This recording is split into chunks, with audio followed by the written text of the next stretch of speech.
नमस्कार दोस्तों, मैं वैष्णवी, मैं पूजा, सभी का स्वागत है। हाँ, मैं आप सबका एक बहुत प्यारा सा कहारवा गीत सुनाए चलता ही आंटी जी के चैनल पे गाना के सफर लोकगीत पे सभी का बहुत प्यारा सा मनोरंजन के लिए कहारवा चुटकुला गीत सुनाई पे। जैसे लाके कमेंट करिए, वीडियो को लाइक शेयर जरूर करिए, चैनल पर न्यू हुई है तो सब्सक्राइब जरूर कर लीजिए। जे हमरे अवध क्षेत्र से हुए वो जरूर कर ले। अपने अवध की शान है लोकगीत, आप लोग सपोर्ट कीजिएगा इस गीत को। चलिए सुनिए, आनंद लीजिए।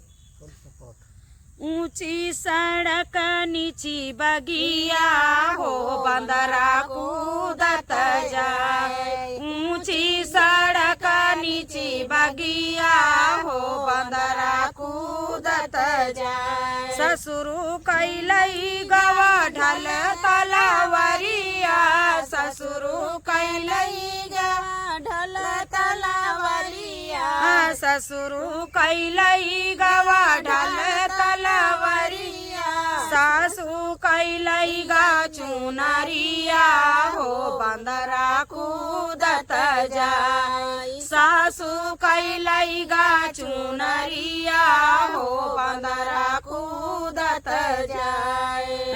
अरे ऊंची सड़क नीची बगिया हो बंदरा कूदत जाए। जेठवा कैलई गवा सिर कई पगड़िया, जेठवा कैलई गवा सिर कई पगड़िया, जेठनी कैलई गा मुनरिया हो बंदरा कूदत जाए। जेठनी कैलई गा मुनरिया हो बंदरा कूदत जाए। ऊंची सड़क नीची गलिया हो बंदरा कूदत जाए। अरे देवरा कैलई गवा हाथ कई घड़ियावा, देवरा कैलई गवा हाथे कई घड़ियावा।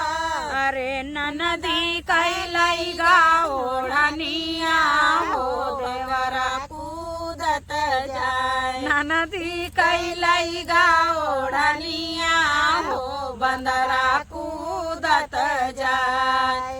ऊंची सड़क नीची बगिया हो बंदरा कूदत जाए। ऊंची सड़क नीची बगिया हो बंदरा कूदत जाए।